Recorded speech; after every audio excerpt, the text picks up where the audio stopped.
उतारे धरा बैठा है, तुम्हारी भी उतरवा देगा। प्रभु सठ धनी, धनवान का भी विरोध नहीं करना चाहिए, वैद्य का भी विरोध नहीं करना चाहिए, बंदी माने जस गाने वाले का भी विरोध नहीं करना चाहिए। वैद्य, बंदी, कवि, कवि का भी विरोध नहीं, गलत कविता बना देगा।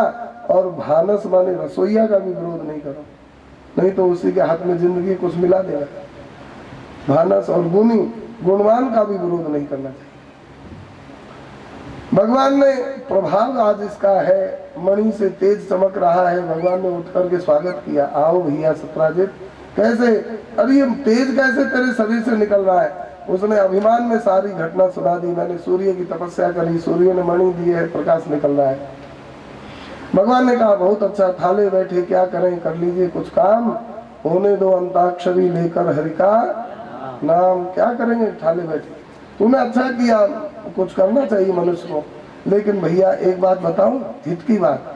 कब बताओ? मानोगे?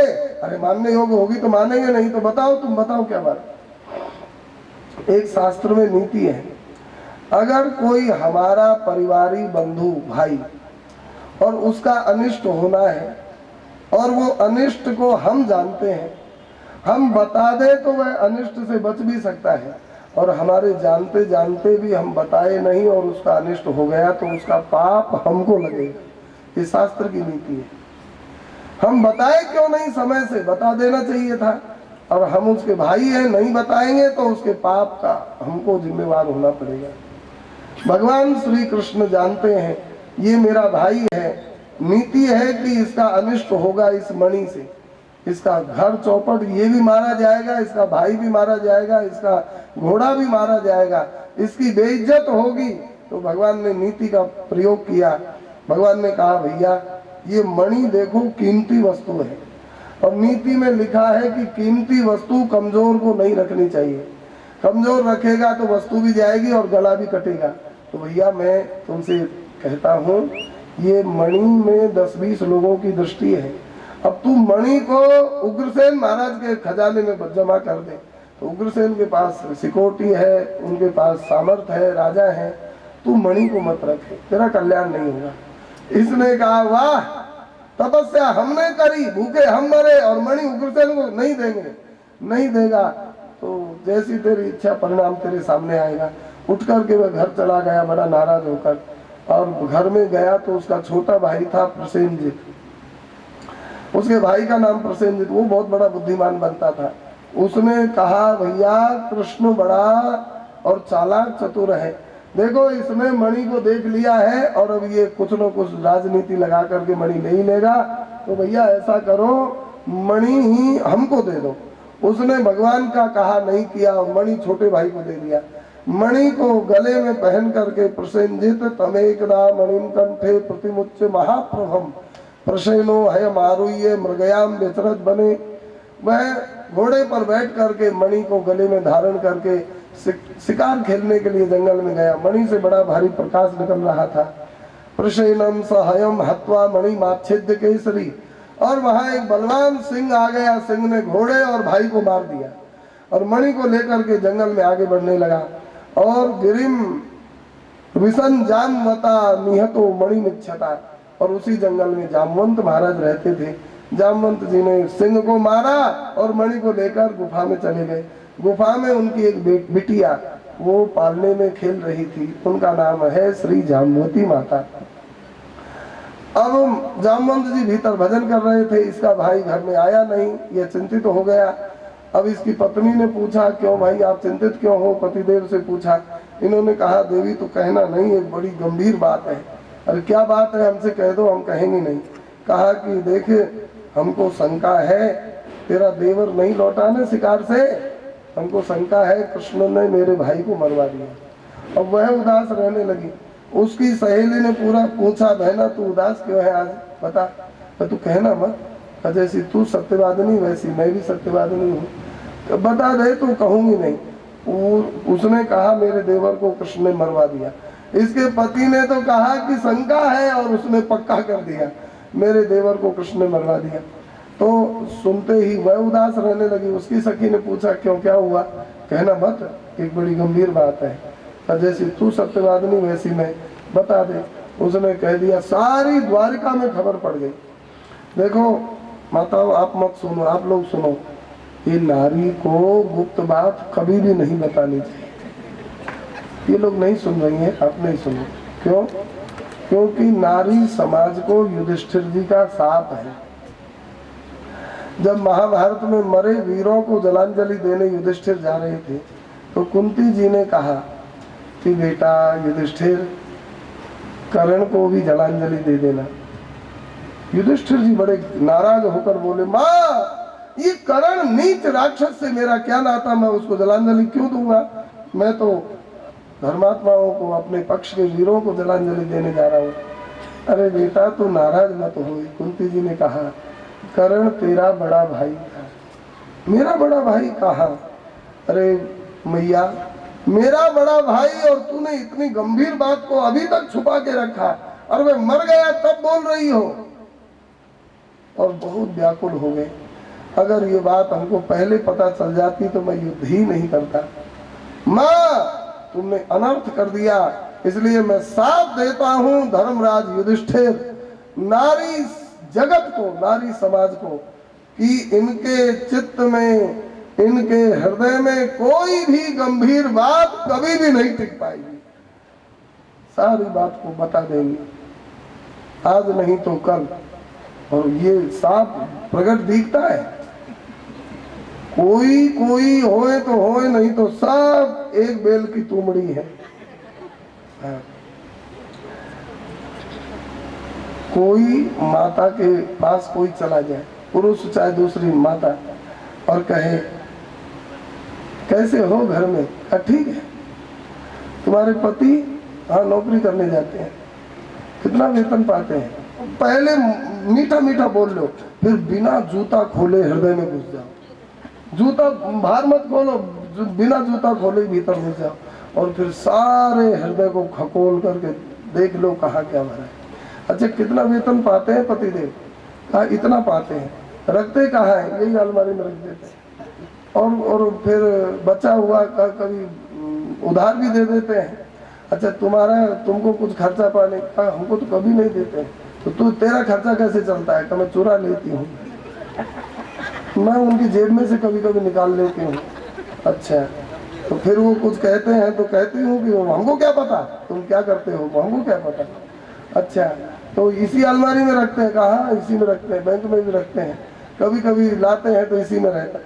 अब इनको ये पता नहीं कि ये रहस्य खोलने का परिणाम क्या हो सकता है। सारी बात बता दे। वो स्वामी जी ने स्पष्ट कह दिया, राखिए नारी यद्यपि उर्माही, राखिए नारी यद्यपि उर्माही, जुगति शास्त्र न पति बस नाही, जुगति शास्त्र न पति बस नाही, राखिए नारी यद्यपि उर्माही, राखिए नारी यद्यपि उर्माही। ये बस में नहीं हो सकती है। इसलिए इनको बताने योग्य बात ही बतानी चाहिए, नहीं बताने योग्य बात नहीं बतानी चाहिए। और माताओं को भी प्रार्थना है, ज्यादा बात पूछनी भी नहीं चाहिए, अपने क्षेत्र का ही ज्ञान होना चाहिए। क्या मतलब वो पतियों के क्षेत्र में हमको जाने से। और ध्यान से सुनिए, जिस घर में, जिस गृहस्थी में अपने अपने क्षेत्र में नर नारी रहते हैं उनका मंगल होता है। और जब नारी पुरुष के क्षेत्र में पांव बढ़ाने लगे और पुरुष नारी के क्षेत्र में, वहां पर चौपट हो जाता है। अपने अपने क्षेत्र में रहना चाहिए। इसलिए ये नियम है शास्त्र का, ये प्रकृति की व्यवस्था है। श्री भगवान की निंदा उद्धव जी के कान में पहुंची। श्री कृष्ण, प्रधानमंत्री उद्धव जी ने श्री कृष्ण को पूछा, कृष्ण तुमने प्रसेनजीत को मरवाया है? भगवान ने कहा नहीं तो। कहा तुम्हारी सारी द्वारिका में निंदा हो रही है। भगवान ने कहा भैया हमने ही चौथ का चांद देखा था क्या? भादों की चौथ का चांद देखने से कलंक लगता है। तो कहा कि रामायण में लिखा है ना, हाँ लिखा है। अब तो सुंदरकांड में आना पड़ेगा, लंका कांड से। तजिए चौथ के चंद किनारे, तजिए चौथ के चंद किनारे, तो पर लार ले लार गोसाई, तो पर लार ले लार गोसाई, भजन चौथ के चंद किनारे, चौथ के चंद किनारे। अरे भैया हमने ही चौथ का चांद देखा था क्या? सत्राजित को बुलवाया दरबार में, क्यों रे नालायक, हमने तेरे भाई को मरवाया, क्या प्रमाण है? उसने कहा हमको शंका है। अरे तुम मूर्ख, शंका को तूने पक्का करके बदनामी कर दी।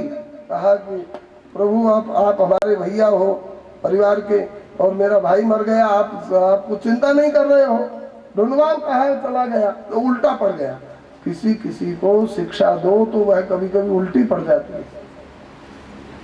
सीख उसी को दीजिए जाको सीख सुहाए, शिक्षा दीनी बानरा घरों बया को जाए। ये दृष्टांत सुना होगा आपने।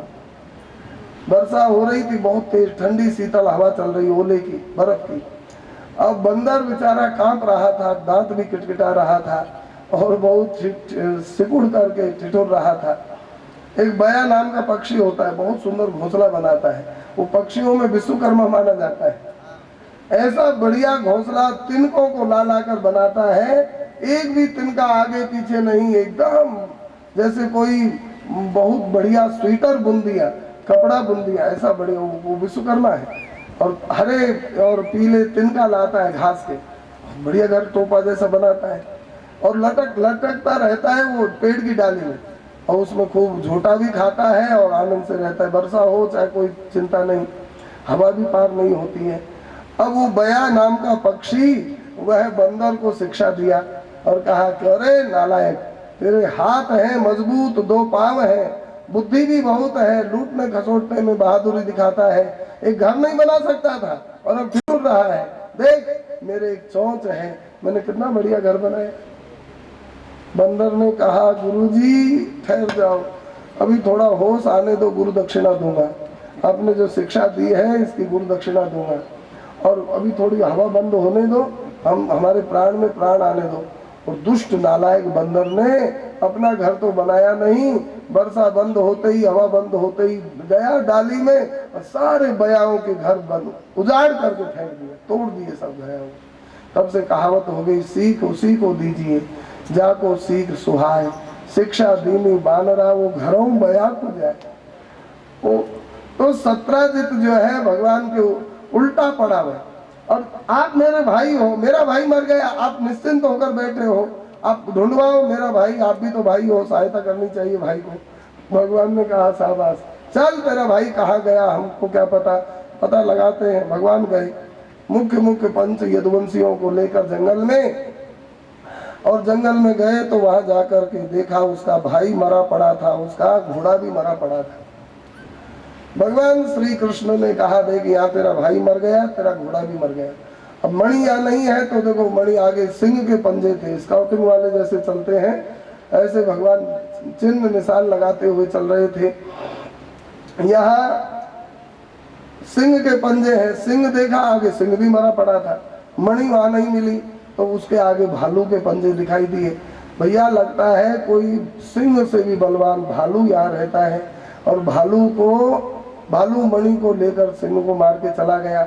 भालू के पंजे गुफा में जा रहे थे। भगवान ने कहा सबको, भैया ये भालू मणि ले गया है और गुफा में गया है, चलो भीतर से मणि लाएंगे। सत्राजित को किसी की हिम्मत नहीं हुई। सत्राजित को कहा है कलंक लगाना कितना सरल, चल आगे पता चलेगा। उसने कहा मेरा भाई मर गया, हमको भी मरवाओगे? भालू बाप रे, सिंह को मारने वाला भीतर बैठा है, हमारी हिम्मत नहीं है। भगवान ने कहा कलंक क्यों लगाया? कहा लगा दिया तो लगा दिया, अब नहीं लगाएंगे, अब हमारे प्राण छोड़ दो, मेरा भाई मर गया, एक को तो बचाओ। भगवान ने देखा, बहुत डर गया। भगवान ने कहा देखो भाई यदुवंशियों, मैं तो जाऊंगा भीतर। सबने कहा कृष्ण तुम भी मत जाओ, प्राण पाए तो लाखों पाए, मत जाओ। भगवान ने कहा नहीं मैं तो जाऊंगा। क्यों जाओगे? मैं अपना कलंक रहने नहीं दूंगा। इसने मेरा कलंक लगाया कि मेरे भाई को मरवाया है। मैं सिद्ध करूंगा मैंने इसके भाई को नहीं मरवाया और मणि मैंने नहीं ली। हमने गुरुदेव से पूछा, अपने गुरुदेव से, महाराज जी ये भगवान इतना खतरा में जाने का क्यों जिद कर रहे हैं? महाराज जी ने कहा ब्याह का लोभ है ना, भीतर एक ब्याह होगा, दुल्हन मिलेगी इसलिए जा रहे हैं। कौन दुल्हन? कहा जामवती जी से ब्याह होगा। श्री भगवान ने कहा तुम लोग यहीं मेरी प्रतीक्षा करो, मैं जा रहा हूँ। भगवान गए और भगवान श्री कृष्ण ने भीतर जाकर देखा, श्री जामवंत जी माला फेर रहे थे।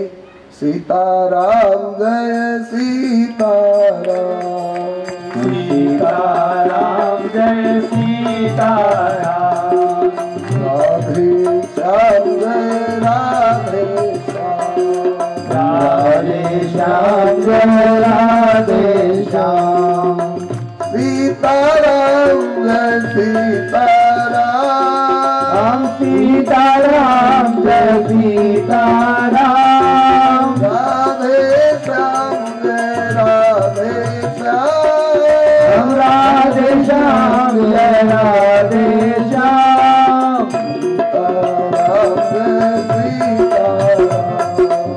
सीताराम जय सीताराम,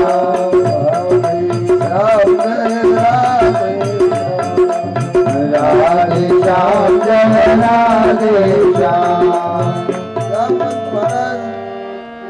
माला फेर रहे थे, बेटी के पालने में मणि रखी थी। बेटी ने देखा चार चार भुजा वाले अजनबी पुरुष आए हैं। पहले तो डर गई और पीछे दर्शन करने लगी।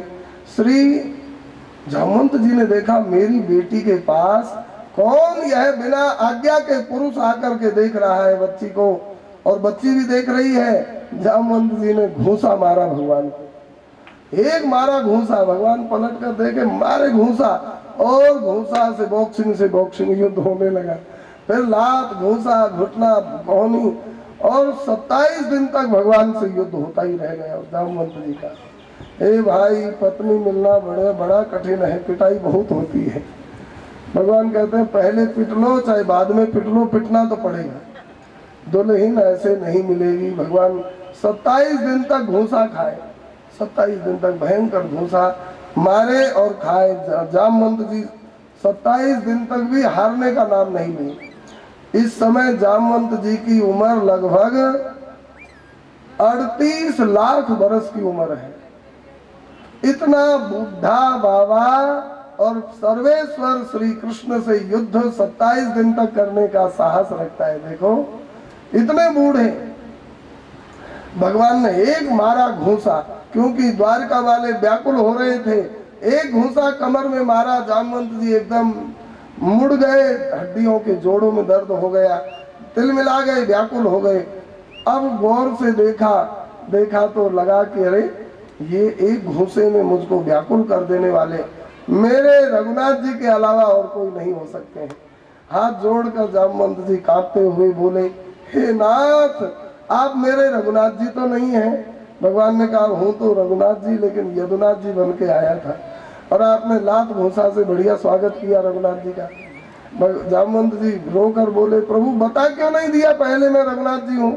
अब बता देता तो तुम्हारी इच्छा पूर्ण कब होती? कौन सी इच्छा प्रभु? त्रेता युग में राम रावण युद्ध में सबकी लड़ने की इच्छा पूर्ण हुई, लेकिन जामवंत जी से लड़ने लायक रावण के पक्ष में कोई योद्धा था ही नहीं। सबसे बड़ा योद्धा लंका का मेघनाद, रावण से भी विशेष, और वह आया जब नाग पास में भगवान बंधे लीला करते हुए, तो सबको फेंक दूंगा समुद्र में, बेहोश तो है ही, और पकड़ा गया अंधे जामवंत जी से।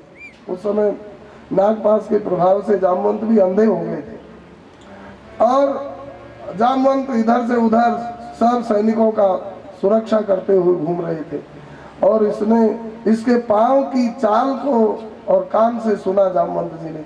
जामवंत जी ने कहा कौन? अच्छा, अंधा बहुत जोर से बोलता है, अंधा और बहरा, क्योंकि उनको सामने दृश्य का पता नहीं होता है, सील से रहित होते हैं अंधे भी। तो बोले कौन? तो उसने कहा कौन? वो भी बहुत बड़ा बलवान था, मेघनाथ। मेघनाथ ने कहा बुड्ढे, सामने से हट जा, नहीं तो आज तेरी जिंदगी का अंतिम दिन है। और जामवंत जी ने कहा आ गया बेटा, ठहर अभी तुझको पकड़ता हूँ। अंधे की पकड़ भी बहुत मजबूत होती है, एक बार पकड़ लेता फिर छोड़ता नहीं। तो जामवंत जी ने आवाज का निशाना लगाकर आगे बढ़े और पकड़ लिया उसको। पकड़ लिया तो खूब कसमसावे, छूट ही नहीं पाया जामवंत जी से। और जामवंत जी ने उठा उठा के पांव पकड़ के जैसे धोबी कपड़ा पछाड़ता है ऐसे 10-20 बार उसको जमीन में मारा, पछाड़ा, लेकिन मरा नहीं। क्यों? वो स्वामी जी कहते हैं, बर प्रताप ते ही मरहि न मारा,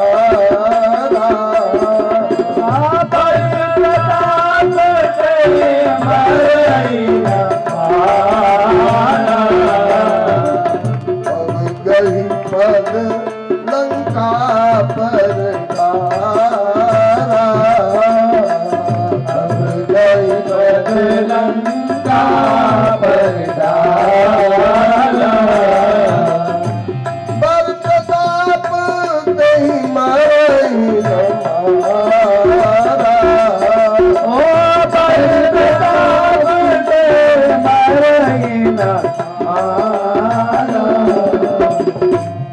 बर के प्रभाव से वह मरता नहीं था, क्योंकि नींद नारी भोजन परिहरहि, मेघनाद ताके कर मरहि, ऐसा उसको वरदान था। जो 14 वर्ष तक नींद को त्याग देगा, नारी को त्याग देगा, अन्न को त्याग देगा और सैया को त्याग देगा, वही मेघनाद को मार पाएगा। और श्री लक्ष्मण यति ने ये काम किया। बोलिए सीता सती की जय, लक्ष्मण यति की जय। लक्ष्मण जी के हाथ से वह नीच मारा गया। जामवंत जी से मेघनाद भी नहीं लड़ पाया और रावण को मारा, एक घूंसा मूर्छित हो गया, रावण भी नहीं लड़ सका। कुंभकर्ण को भी घूंसा मारा, कुंभकर्ण मूर्छित हो गया। और कौन जामवंत जी से लड़ पाएगा? तो एक बार राम जी की लंबी लंबी मोटी सुंदर भुजाओं को जामवंत जी ने देखा। वीर तो वीर होता है, सच्चे वीर जामवंत के मन में आ गई, इन भुजाओं से अगर 2-2 हाथ हो जाए तो कुछ आनंद आवे। भगवान ने सोचा देखो हमारे भगत भी कैसे होते हैं, हम ही से युद्ध की ठानते हैं। हाँ तो बल आपने दिया तो उसका उपयोग भी तो होना चाहिए। तो महाराज राम जी ने मन मन में जामवंत जी को आशीर्वाद दिया, अभी तो नहीं लेकिन अगले अवतार में तुम्हारी यह भी इच्छा पूर्ण कर दूंगा। तो भगवान श्री कृष्ण ने कहा त्रेता युग की इच्छा को पूर्ण करने के लिए परिचय नहीं दिया। अब तुम्हारी 27 दिन तक लड़कर इच्छा पूर्ण हुई ना, इन्हीं भुजाओं से युद्ध की इच्छा हुई थी, हो गया ना काम। जामवंत जी ने कहा हे मेरी